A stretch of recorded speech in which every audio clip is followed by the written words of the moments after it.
All right, so what does it mean to be a fit gamer? Who plays video games? Raise your hand, please. Raise them up high. I'm the last speaker of the day. So there's only 8 video game players in the room. There's 3 billion of them in the world. Let's do this again. Raise your hand if you somewhat often at least play video games.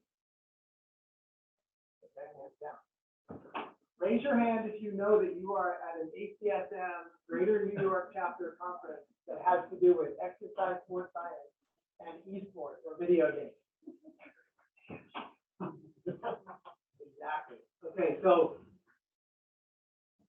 whether you're a gamer or not, esports are here to stay. How many of you know that Pokemon is 3 times larger in terms of financial revenues than Star Wars? And that behind Pokemon is Hello Kitty. I just love Hello Kitty. It has nothing to do with sports. But Pokemon and video games, like it's a video game franchise essentially, is 3 times larger than Star Wars. Okay, so do you know the game League of Legends? That, like, raise your hand when you know what I'm talking about. Valorant, Overwatch, CS:GO, Minecraft, Fortnite. Everyone's hand should be up right now. Right? Okay, so that's what it means to be a gamer. Those are the games people play. What does it mean to be fit? Most people talk about exercise because the word fitness essentially has been absconded by the physical education people, and fit typically means physical fitness. But what does it mean to be fit? The dictionary definition is, yeah, that's great. Fit means to be able, confident, to do whatever it is that you are asked to do. The add-ons without undue stress means that you're able to do it for a long period of time or repeat it. So a gamer that is fit is able to game well over a long period of time without undue stress. So that's one of our agreed upon definitions right now. You know what a gamer is, and at least to a certain extent, you know what it's like to be fit. Who is physically fit in the room?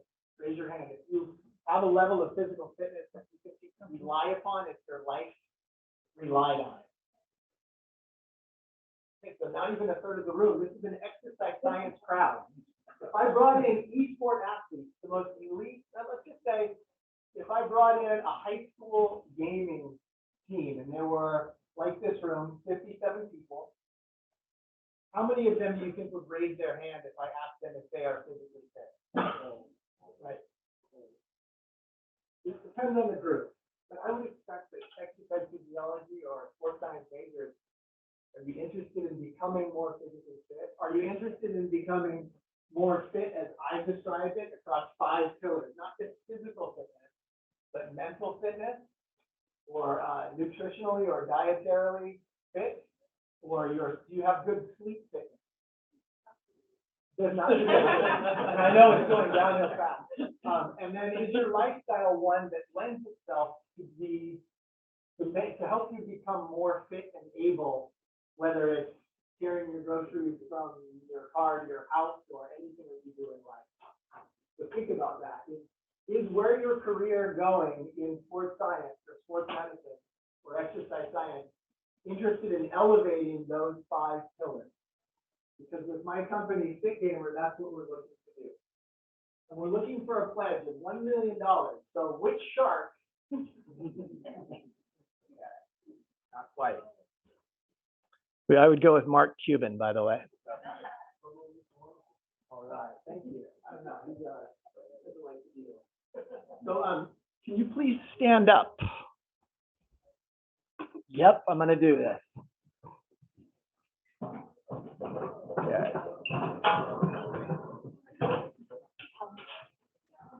This is mine. This one is mine. Oh, it's not going to work. Simon, there it is right there.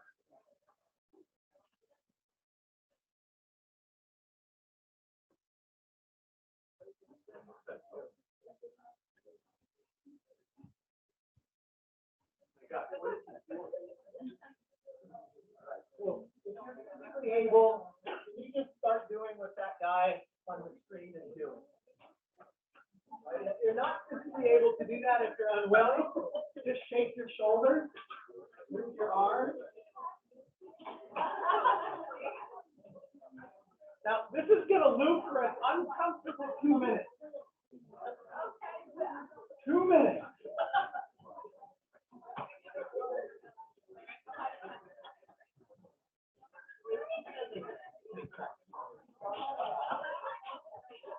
Now, you go right, left, left, right, left, left. If you're not doing it, just shuffle. Right, left, left. Now can you go right, left, right, left. It's a wall. And then left, right, left, right. I'm telling you, it's going to keep going for 2 minutes. Now get a little shoulder action in it, so you're shrugging your shoulders. And now vocalize it. That means pass air through your vocal cords so I can actually hear what you're doing.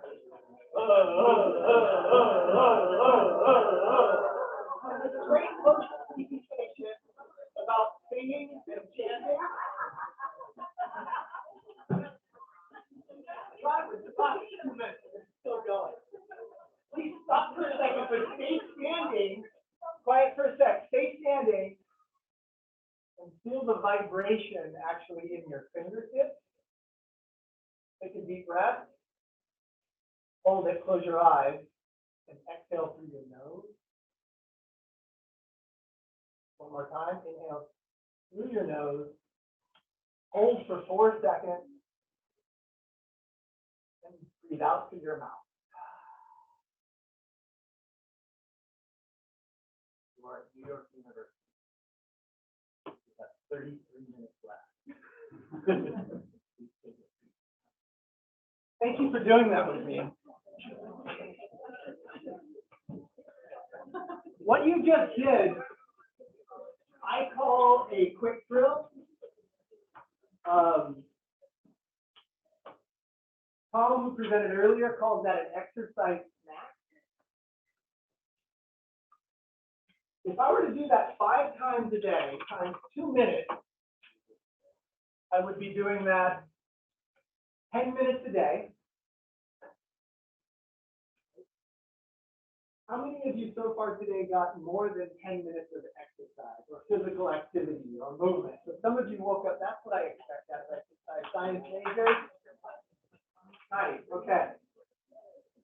Again, if I had that e-sport athlete group in here, I would expect them to play or practice or game for 12 hours or however long, but I wouldn't necessarily assume that they did any physical activity because it tends to be that many gamers do not do so much and they might not be so interested in it. By the way, thanks very much to Dr.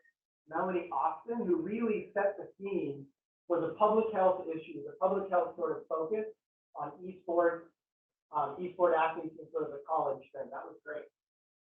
Because now I don't have to do that first before I talk about it. Because you guys all know that esports are in the colleges, in the high schools, and that there is a professional tier to gaming, right? I trained and worked with a kid that was 23 years old that made $2.3 million a year across a 3-year contract, and his contract was bought out from another team for $6 million, which adds up to $11.25 million. And I don't mean to just talk about money, because that's not the most important thing. But when you graduate and go on to get a job, it is going to be something that matters. So moving back to the quick drill. If my League of Legends team plays a best of 5 match, and each of the 5 matches last for about 25 to 35 minutes long, and they stay seated the entire time, that adds, like, including the breaks, that adds up to about 4.5 to 5.5 hours of sitting. Raise your hand if you saw the research that came out this week on the Soleus push-up. Can you do like 3 Soleus push-ups? It's just pushing your toes through the ground so your calf muscle contracts and relaxes. Right? That actually helps stimulate the brain and increases circulation. Not to the extent that the Simon Shuffle does. Right? You see that there's large compound muscle groups going on. If I could ask you to name, if I had more time, I'd ask you to come up to the board and write down 10 physiological changes that are happening during the Simon Shuffle. You could talk about the physical ones, but you could also talk about an entire column of things that relate to focus or a mental shift or a break or something that happens with an athlete that's going to be playing for 5.5 hours long and sitting on their tuchus, that's my Yiddish, full Yiddish vocabulary, for 5.5 hours long. What we found is that if e-sport athletes of the most elite level will stand up a couple of times throughout a 2-hour training session, like if it's League of Legends, it's during a draft, or if you're playing Valorant, Overwatch, it's when the map switches. You've got a short period of time to do something physical, to get your heart rate up, to change your focus.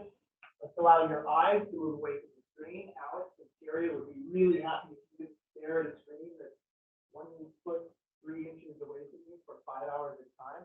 But these quick drills give you a period of time that you get to rest, recover, and move back into the game. And if this is the only exercise you're getting throughout the day, do you think that is significant?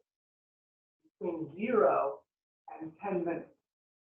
It's so significant that if you go to bodybuilding.com and watch a video by a guy named Jesse Shan, who was about 600 pounds overweight, for the first 2 years, do you know what he did? He sat down in his chair and he shrugged his shoulders and moved his arms, and he lost 200 pounds. Yes, he changed his diet, but he started with movement. And that movement was closer to 1 minute than it was 10, and then it was 10 minutes, and then it was 20 minutes, and then you know what? He got up out of the chair and didn't just go to the refrigerator in the bathroom. He started walking around his house. And then he started Simon Shuffling. And then, right? Like he's 180 pounds, and he is like one of the most motivating guys that you'll ever see on the internet, right? He's lost hundreds and hundreds and hundreds of pounds. So what does this have to do with gaming? This has to do with gaming because implementing a quick drill, implementing a little bit of physical exercise, I call it physical maintenance. The physical maintenance pillar is the one that I've spent my last 4 years working with in a scenario that is kind of unique. And we'll cover that as the time goes by. So today's objective, I want to give you a little bit about my experience and background, talk about where I came from and how I ended up here. I never thought as an undergraduate exercise science major in 1988 that I would be allowed to speak at an ACSM meeting. It's really funny that I'm actually here, but this idea that I am a practitioner. I've been not in the research field, not in the PhD lab, not so much in that type of exercise science setting, but I've actually been in the trenches working with kindergartners all the way up to 102-year-olds with a lot of variety of different populations. So I'll talk a little bit about that. I'll talk a little bit more about what does it mean to be a fit gamer and sort of my background of working with elite sport athletes. I hope to layer in this idea of how do you as exercise science students and then you as PhD researchers and maybe graduate students fit into this collision of 10 years ago would have never existed for ACSM and gaming to have anything to do with each other, let alone for a hospital of this prestige renown to invite those two people to be in a room together. But finally, I want to disclose that FITGMR is a company that my wife and I and my former exercise science professor way back in 1988, we founded as a company. We are a for-profit organization, which I think is important to disclose, that I don't do everything just because I love to do it. I actually want to make money. But the most important part is I get to spend most of the day, most of the time focusing on how movement is going to affect a certain population.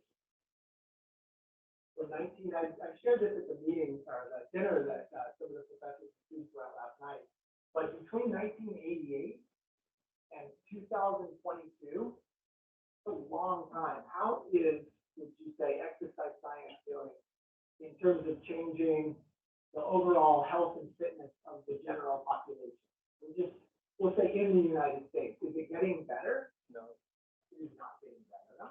blame that completely on us.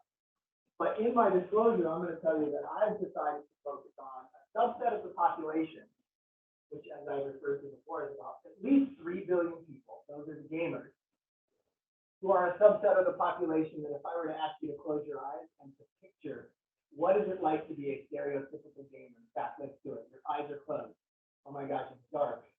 Yes, they're in the basement. That's why it's dark. There's no windows. They're playing. There's burritos. There is some sort of energy drink. And there's an empty mason jar. For those of you that know, you know. That's the group that I want to become fit. Because if gamers can do it, if they can overcome that stereotype of, wow, they couldn't be the football players, so they became the gamer. If we can overcome that, if they can be, if we can prove, if we can show, anecdotally, it's working already. It's up to you exercise science professors to help bear out that proof in research with nice p-values that show statistical significance. If we can find out that that works, it's going to be a major shift, and not just what the professionals do, because they're doing it already. The professionals don't worry about sleep because they get their 8 to 9 to 10 hours of sleep. Now they might go to bed at 1 o'clock and wake up at 10 o'clock. Right? They may not keep traditional hours, but they're doing it. The pros are doing it. And the collegiate players are going to do it. And the high school leagues are going to do it. And the middle school leagues are going to do it. And the parents are going to be more okay with the amount of gaming that their children spend doing because they're going to have these 5 pillars of health. The kids are going to be set up for success. It's sort of a utopia. You see what I'm building right here? So that's what I'm disclosing.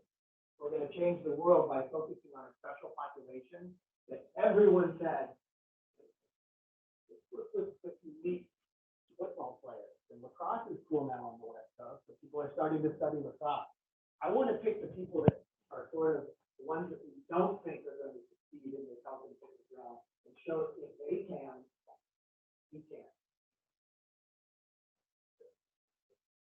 A long haul trucker who was extremely overweight, more than a couple of 100 pounds, came up to me at PAX East, which is an e-sport video game sort of lifestyle conference. And he looked at my materials and he said, "Can I do this?" And my response to him was, "Do you sit for long periods?" And I, sort of a bit sarcastic. Absolutely. Anyone that sits down and has a cognitive load that can be overwhelming at times shouldn't just, it's not just that they can do this, everyone should be doing it. All right. I do have an hour and a half, right?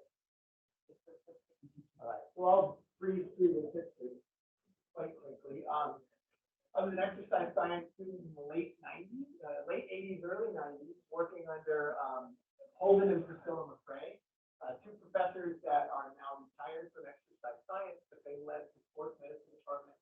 I was lucky enough to work under them, and I was fortunate that 10 years later, they asked me to come run the physical education department at Pepperdine University. There is a sports medicine department, there's a physical education department, which no longer exists. I thought, how can we have exercise science and not have physical education? Use that for concept. I ran that department for about 5 years. The PE department was closed. I went back to school and got a master's in outdoor experiential education. And then I came back to Los Angeles and opened a strength and conditioning facility. I had a background in Olympic weightlifting, which led me into CrossFit. So for 13 years, I've owned and run CrossFit Malibu. And when I opened that in 2009, the sports medicine department at Pepperdine University, which is not even a mile away, they all came down and joined the gym. So they were exercise science people that were really good in specific disciplines: long distance cycling, mountain biking, racket sports, and soccer. Really the 5 people in the department had those focuses. But none of them knew how to squat, deadlift. A couple of them couldn't do pull-ups. So it was my mission to teach my former professors, who are now members of my strength and conditioning facility, how to do all of those things. It's not abnormal for, say, for example, an orthopedic surgeon to not know how to execute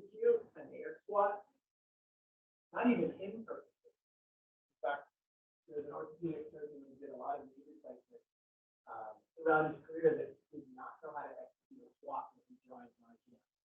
I think as practitioners, I'm not going to make you stand up and dissect the squat, but I think everyone should be able to perform, not perfectly necessarily at the beginning, a squat. Should be able to deadlift a certain percentage of our body weight. Light at first, and then gradually more and more and more. I think we should, as practitioners, be able to do what we ask other people to do. I think that's important as a physical education sort of ongoing idea. But those professors came down to my gym and became really good teachers and coaches of basic human movement. Dr. Holden McRae went on to work. He did a lot of work with special forces, naval warfare, training troops and stuff in the exercise science realm.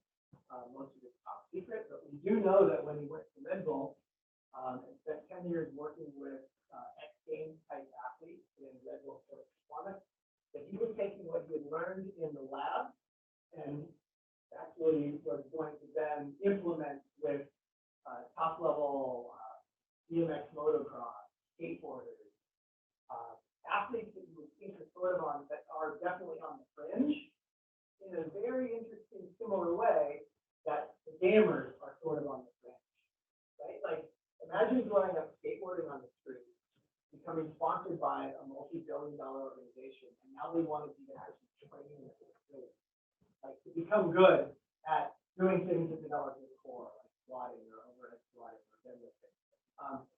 So Holden was asked to lead that project, and he became instrumental in leading X Games type athletes in reaching the pinnacle of success with Olympic medals and an X Games medal. Shortly thereafter, Holden was asked by Red Bull to develop a program for e-sport athletes. And I think he kind of did that right away, like, wait a minute, what does that even have to do with anything? But then he went on and spent about 9 months researching, essentially kind of like Dr. Melanie did earlier, like interviewing people, going out in the field. And so spent 9 months getting research on how do we implement this. Let's get to know the people, let's do the interviews, let's get out and watch competitions. He came up with a protocol about what to implement, kind of tried to do it, and the CSGO players, and it didn't work too well. Because he basically handed it off to an organization that wasn't ready to implement. Like, he didn't have the feedback, he didn't have the buy-in. So Red Bull said, what can we do to actually try and make this work? And then he basically handed it off to me.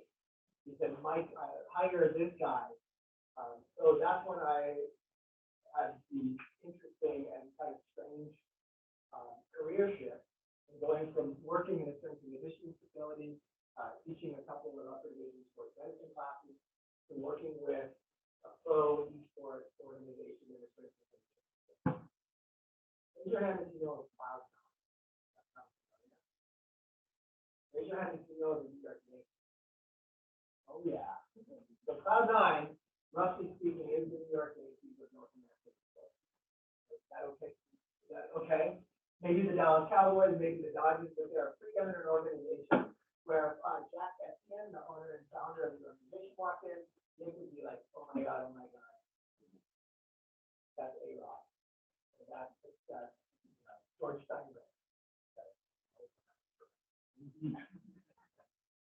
So after our work with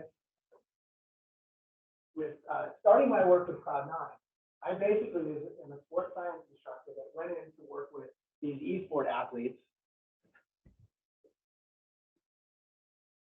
And can you kind of see the problem that go on with many e-sport players? And I overviewed it at the beginning.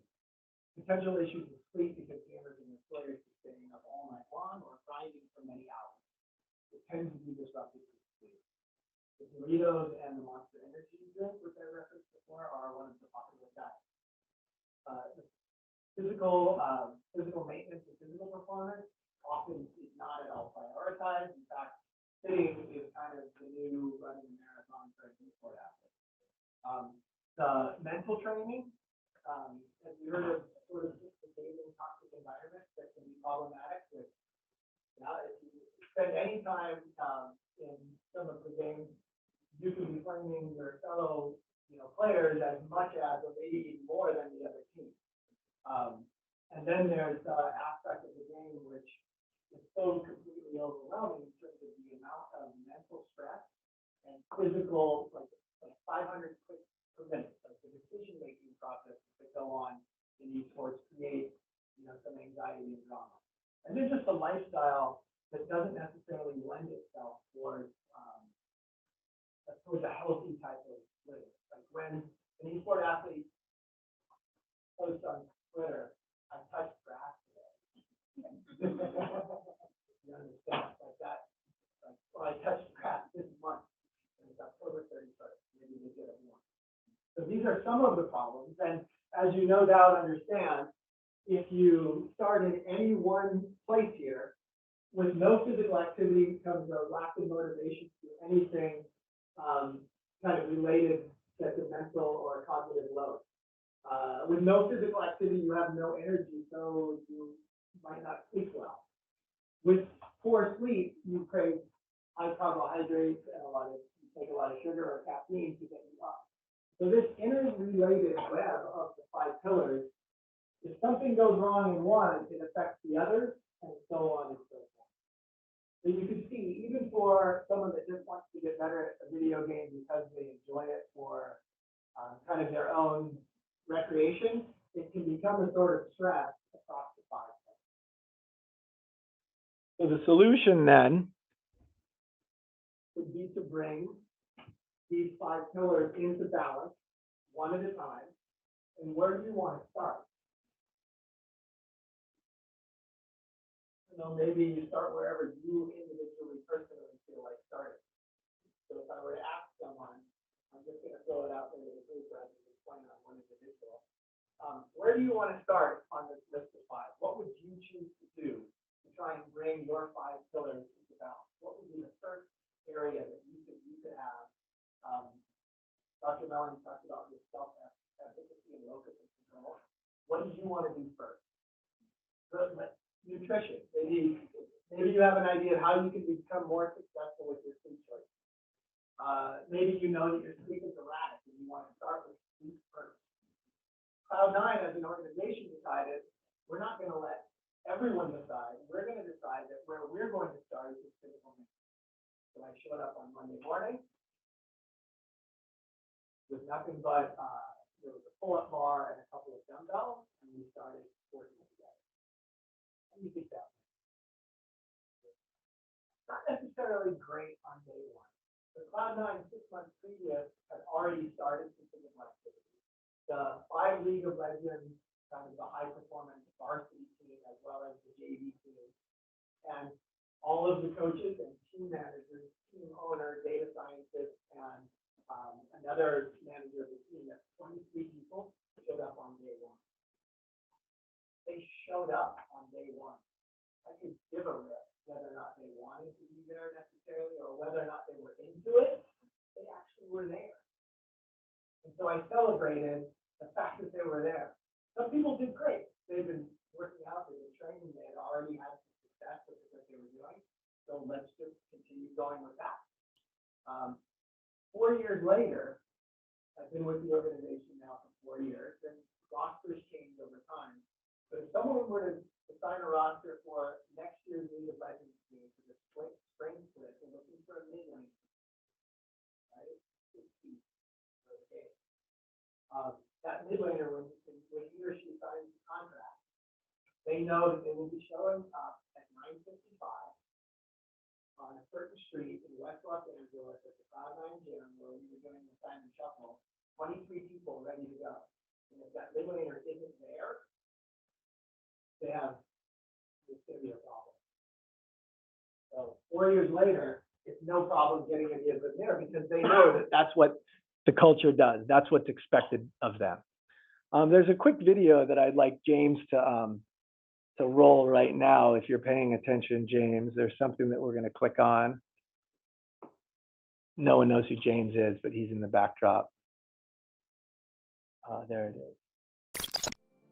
This is the How has FITGMR changed and impacted Cloud9? I mean, honestly, Cloud9, North America's best international team, are headed back to Worlds. the difference between the teams that actually win or lose are the teams that are going to actually have the stamina and still have like a sharp mind through that event.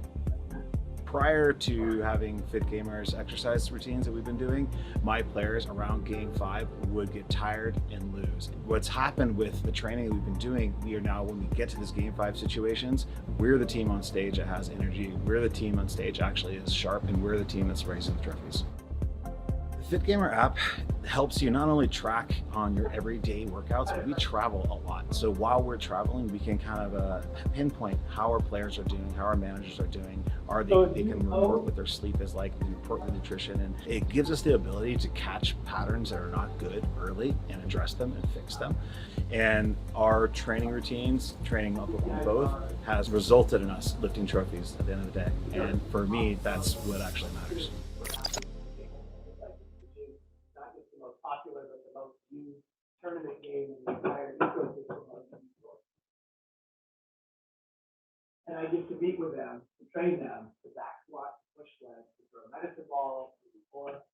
And we've got now data over 4 years. I'm not going to show you the data because it's not super necessary. The anecdotal evidence, supported by the data that we have, is guess what happens to people's deadlifts when they deadlift 2 or 3 days a week, or back squat, or push sled, or run, or jump rope. Right? And there's a dose response relationship. And as an individual that's worked a lot with special populations, so some of the people that I like to work with most are post-joint rehab patients, like knee and hip replacements. And if you can accurately picture that person, they're over 60, 70, maybe 80 years old. So I love that population. I love cardiac and stroke rehab patients. I love kindergartners, middle schoolers. I love ex-athletes who come into the gym on day one after not having done a sport for 12 years. They grow up on the ground. I love people that do not necessarily identify as being exercisers. And so for me, that actually makes up 99%, I think, of the world, or people that are not necessarily generally good at something. And gamers are certainly a special population in a couple different ways. First of all, their level of previous experience is very wide, as you might expect. Did any of you see about 2 years ago, the cover of Sports Illustrated, there was an article called Gamers Want to Be Athletes and Athletes Want to Be Gamers? Right? Well, there are professional basketball players and football players that are in that article with professional esport athletes, and they certainly have a variety of different ability levels from day one. Max Waldo, the head coach of Cloud9, by the way, they don't mind if I share this. We talked about this stuff openly. They're kind of like the research subject that want to learn as much as possible for this discussion. So Max Waldo is the head coach of Cloud9 League of Legends. The first day when I watched him walk 100 meters out and back during the warm-up, I went to the owner of the organization and I said, I think we should have a physical before he does anything else. And that was because he looked out of shape and was out of breath. But there was just something that was abnormal about his gait. But any one of you, even if you have not yet worked with individuals very much in terms of physical movement, you'd notice there was an issue. Blabber, who's the jungler for Cloud9, was on the junior national badminton. So a fairly wide variety of physical ability. Matt has never played a sport in his life. And then how about like body composition? This guy, Kumo, didn't weigh over 100 pounds.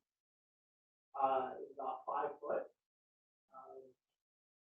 The great story that we like to tell about Kumo is one day I asked him to lift a set of 15-pound dumbbells after working with him for 9 months to a year, and he goes, "Oh no, I'm not a 15-pound dumbbell guy. I'm a 10-pound dumbbell guy."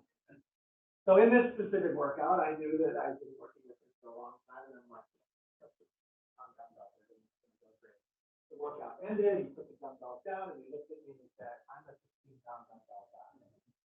That's the kind of thing that we're looking at. That's the kind of thing that we're finding. And then we got Fudge, 6'6" Australian dude that weighs about 300 and something pounds. Do you think he had a problem picking up kind of 15-pound dumbbell. He goes right over to the 40-pounders just to warm up. So different variety of physique from the very beginning. We talked already about the knowledge, attitude, and behavior patterns that don't necessarily consider themselves as people that are physical athletes.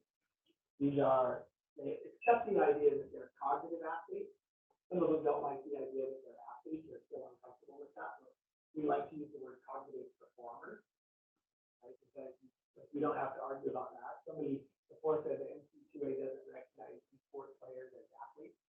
Okay, they're cognitive performers then, but they're gonna at some point be in the NC2A to themselves. And then their work environment is really just not, it's sort of the antithesis of what a traditional athlete would do, right? Traditional athletes now know, we'll take Tom Brady as an example, everything has to be just right. Everything gets worked on, stretching, massage, meditation, specific workouts, his own trainer, all of the nutrition is dialed in. This is not how you typically go into the esports environment.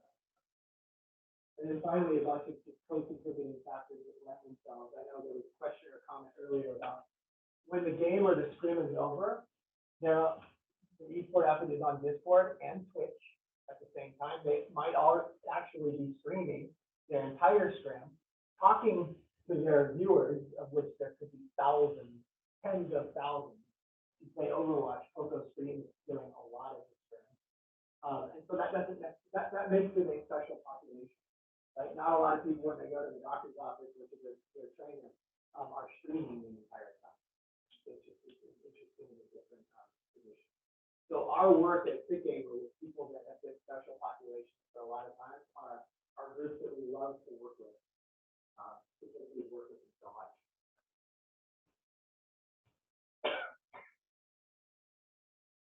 Why have we been successful? First of all, I talked to you about when I showed up and everyone else showed up. I was it was like a party on day one because 23 out of 23 people were there. So you meet people where they were at. Like, yes, they were nervous that once the bumper plates and barbells started showing up, there were kettlebells and dumbbells that would get dropped off the sled that show up, the ropes. Like, as we add more equipment, anxiety comes, and then they're able to do it. Kumo turns into a 15-pound dumbbell guy. Max Waldo, the guy on the bottom of the screen, can do 5 unbroken pull-ups. And when I slid a 2-pound dumbbell into his back pocket, he was super tight, but he didn't know it was there. So we offer a welcome and inclusive environment that rewards, that applauds for effort, not necessarily weight. In Kumo's situation, I was super psyched because applauding the weight was very appropriate. But when people come out and show up to do something that doesn't make them necessarily comfortable and be better over time, it's reason for applause. Cloud 9, like I said, before they slide a contract across the table, the player knows that they're going to show up at workouts at 9:55 in the morning. Just over this past month, the World Championship, at least a certain phase of the month, was at Madison Square Garden.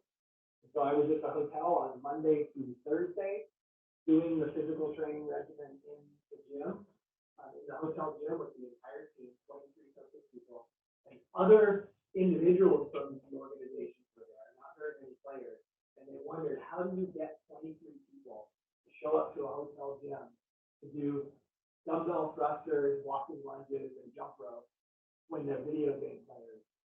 And I just kind of smiled and I said, these are 4 years in leadership, the organization supports it. And there's the success to the success of key factors. When Kumo got the 15-pound dumbbell, somewhere in his mind, there was left a little bit of maybe something else than a 20-pound dumbbell guy. When Max got his first pull-up, he's immediately thinking, you know what it's like when if you're a soccer player growing up and you're standing at the corner going, am I really going to kick this left-handed corner kick? And it goes right, you're going to do it again, and you're going to get better at it. That's the whole exercise. That's the whole physical education and coaching idea of it. And then the experiential approach is we actually do it. So I didn't go and do a lecture and talk to them about why being physically active was going to help them with their game. We just started doing it, and they experienced it phenomenon. And then the results and impact speak for themselves. When a team wins and you're implementing some different type of program, it sets into motion this idea that this is going to work for a longer period of time. And what you might not have heard in the owner's quote, actually, I think I may have Part of that quote here. by working with this with me, right? Increased stamina, increased self-confidence, greater focus, improved sleeping and eating habits, all of which results in better performance on stage. We are very excited about the breadth and depth working with our organization. I've worked with the Valorant team, the Overwatch team, and not just I, that my organization has. And then what we know is that if in the regular season play, oftentimes in games, they're short, you know, like I don't know so much about traditional sports anymore these days. It's still the Astros. How many games did that go? Okay, right. So it was the best of 7 series that went 6 games. League of Legends is typically a one-off, just like baseball is. Every night they play a game, but in the playoffs it goes best of 5. And we love it at Cloud9 when it's 2-2 and we have the 5th game, because we know we have stamina. We know that there's no slumping over at a keyboard in game 5 because we have the strength to sit up straight. We also know that our other 4 pillars are in check. So Cloud9 wins best of 5 now. It goes without saying now. I'm going to do a very short case study on a guy named Hyde. He is an esports player that is from Germany. I got introduced to him. He plays Overwatch. He's the mainstay. Anyone know who that is? Overwatch? No. Product. Summer of 2021, the team was 0-27. So it's not matches, but maps. They lost 27 maps in a row, 9 games. And they were ranked 19th out of 19. Okay? My organization, my mental performance guy, the woman that does nutrition, the sleep professional, my physical maintenance, the yoga meditation guy, we met with them every single day. 9 a.m. Pacific time. They were in Denmark, Russia, Sweden. They were all over the place. About 19 people because, again, there's 6 players on the upper and then the lower level team. There's the managers and then there's the actual coaches. You think it's different if only the players, like what we talked about before, if only the players have to do the workout and the coaches and managers don't, that creates this whole different dynamic. So we figured, let's get them all into it, including the owners. So we went, like, you know, everyone had been doing. We were on not necessarily Zoom, but if you're familiar with the platform Discord. We trained them. Physical training 3 days a week, mental conditioning once, a yoga, a meditation session. We went online with them.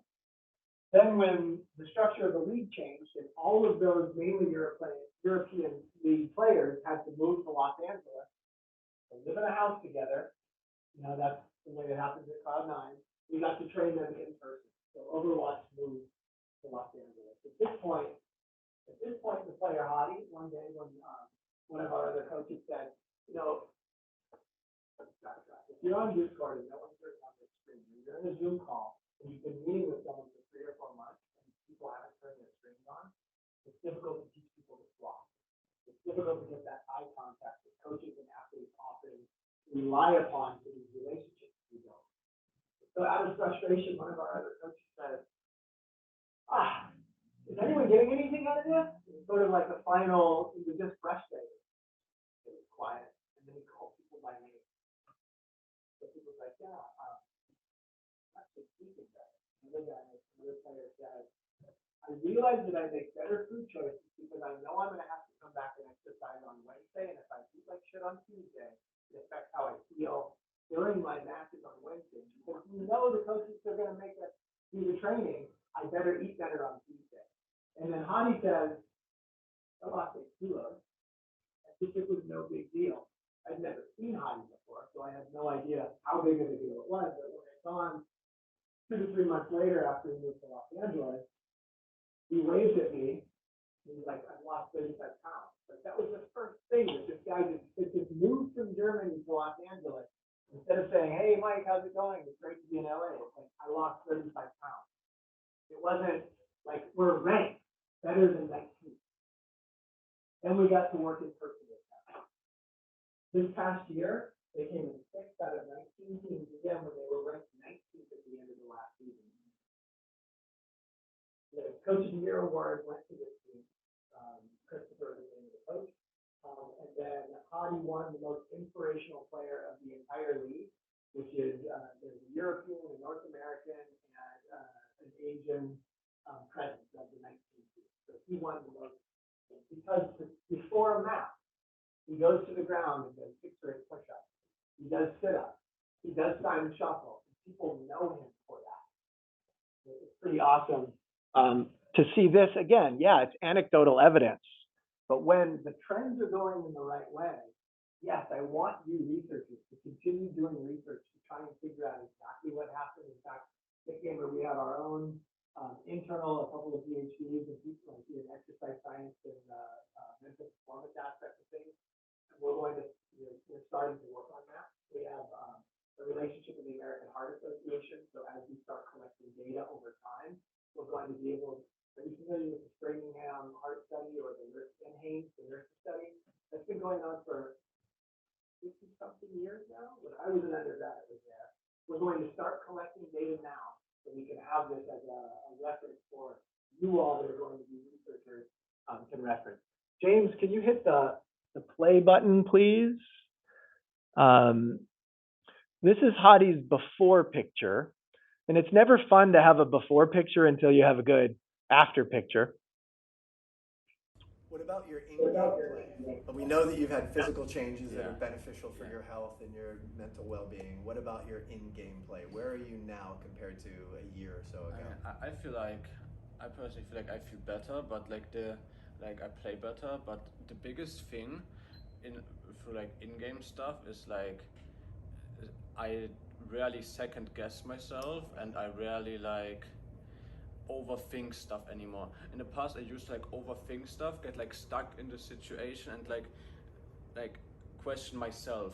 But now I feel like doing this workout, doing some meditation stuff, doing all of this like health pillar stuff, it like helps me calm my mind and like, I don't know, people say like healthy body, healthy mind, and it like helps me calm down in a way. I'm like way less anxious in like the normal life, and it also makes me less anxious in game, and it makes me like improve my performance, like way less overthinking, way less like not trusting myself.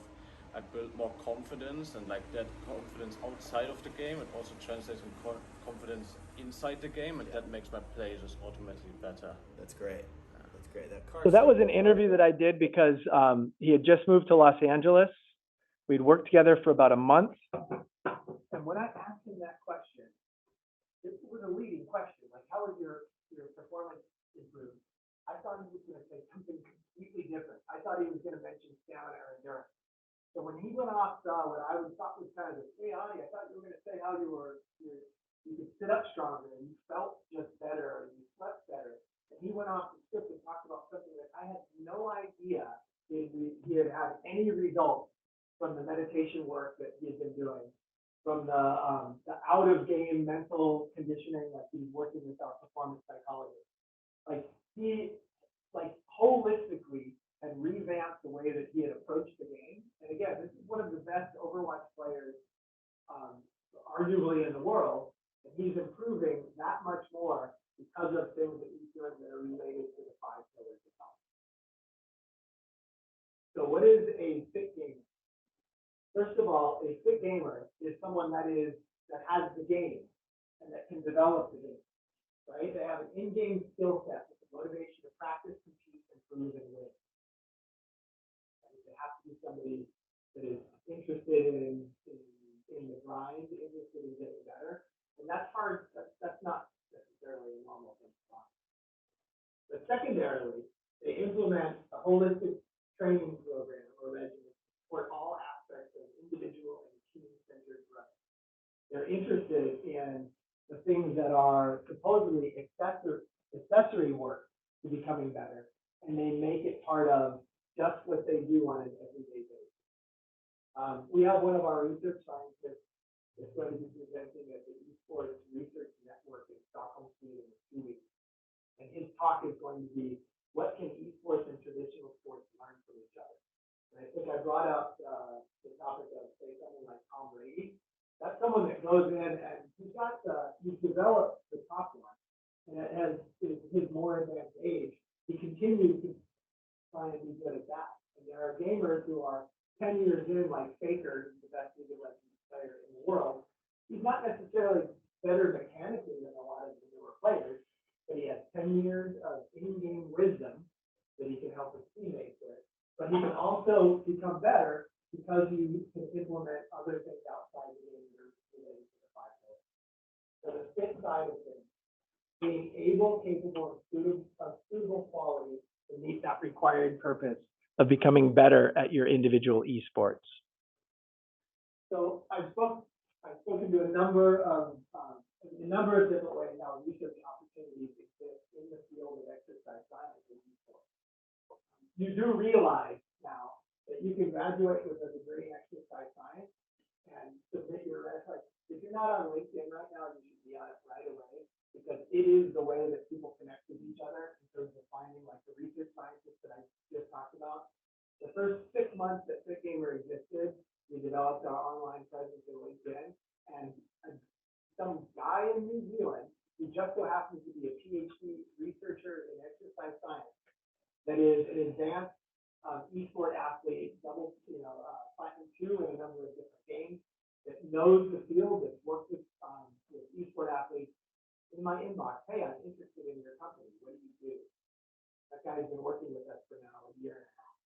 So there are expanded career choices that didn't exist when I graduated with an undergrad in sports science. And who knows what's next? I mean, I took an Uber here this morning, and the Uber driver was from Nepal. I said, where in Nepal are you from? I typed in the name of the city. I saw his village in the far northeast corner of Nepal, right next to Tibet and Bangladesh, India, and Bhutan. And then showed it to him and said, yeah, that's the street where I grew up. Do you think that anyone in sort of like computer science knew 20, 25 years ago that would exist? I went to Nepal 30 years ago and I took a map of Nepal. Right? That region really wasn't even on the map. So there are things that are going on in sports science that we can't even dream of right now. And it doesn't mean that you have to go into one of those fields. It just means you don't have to be a physical therapist or occupational therapist. And if you are a pre-med right now and you realize that that's not what you're going to do, there's so many other choices. And when I got into esports 4 years ago, I had no idea that working with this special population would lead to the 3 billion people that are now my target. So yeah, I'm using LinkedIn. They're going to be fine. They know I'm using it to get to the collegiate athletes, to get to the high school players, to get to the middle school players, to get to the people that when you're on a plane and you see somebody playing Candy Crush. Thanks very much.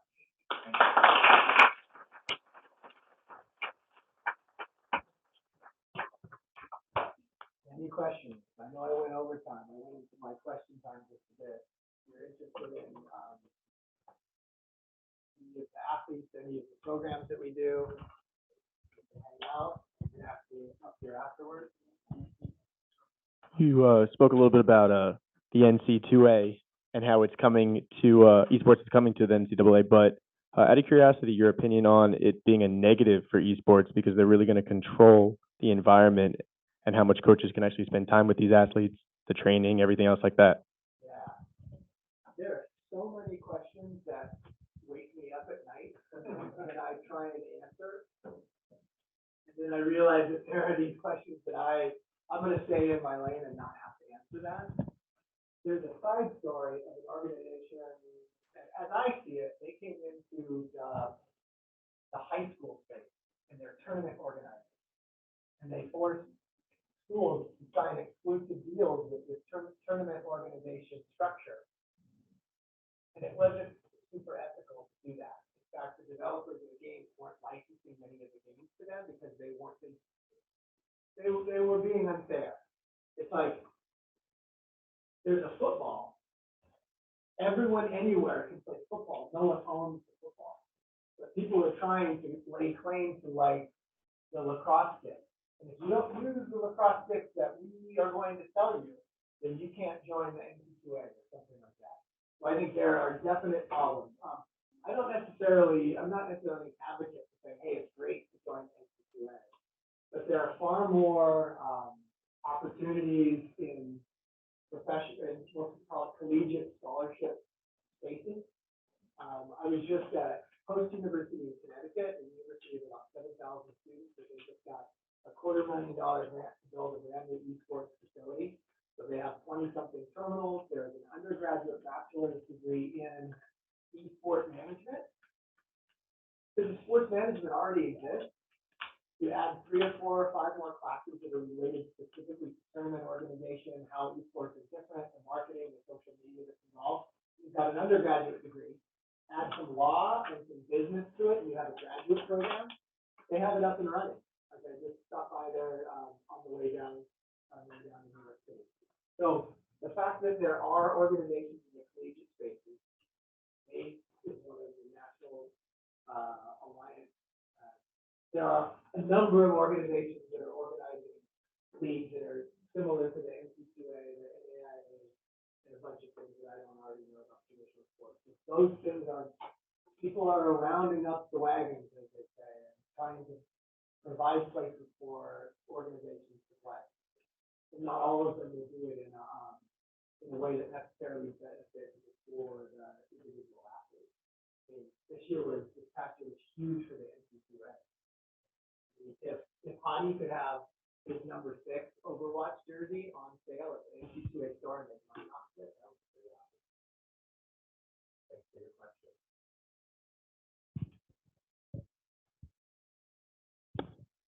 Within your time at Cloud9, did you notice a difference in the physical activity levels between certain games, like the League of Legends players? Were they at a worse starting state than, let's say, the Smash players or the Overwatch players? So far, working with League of Legends, Overwatch, and Valorant, a little bit with CS:GO. I haven't necessarily noticed anything specific to any one game. The things that Alex has done with the eye tracking, interesting, has noticed some similarities between personality type as self-reported and body type with respect to what positions players play in Overwatch.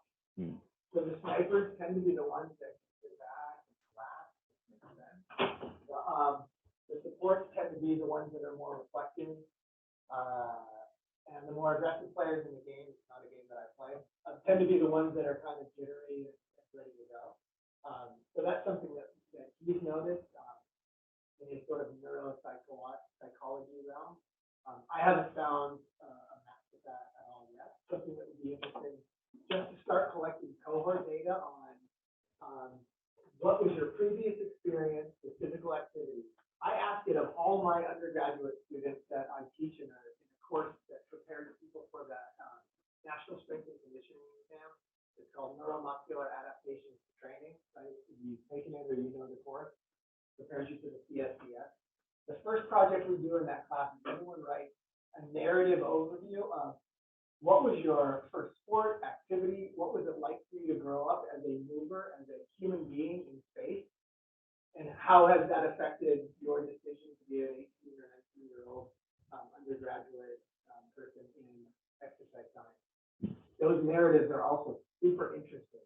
To know that Flabber was a junior national badminton player, it certainly affected the way that I spoke with him.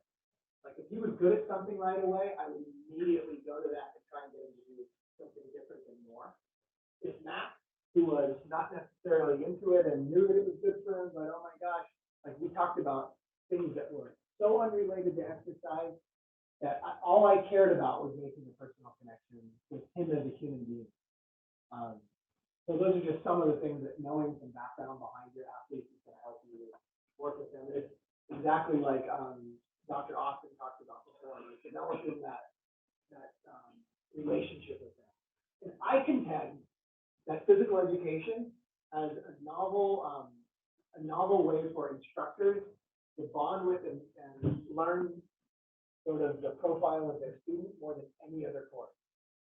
If some of you that are sitting in the back, if this were a math class and you had your hood on for a whole semester, as a professor, I would have no idea if you're passing or failing. This is a 600. But if I said, hey, let's stand up, let's do Simon Shuffle, so you can't do it anymore, I would know what your cardiovascular, your fitness is like. If I had everyone stand up and we did 5 air squats and someone sat down or they couldn't get there, I immediately have screened an entire audience for what their physical capacity is. And so because of that, because we work with people who move physically, we're in a really unique position to forge relationships with our athletes and our clients. Thank you.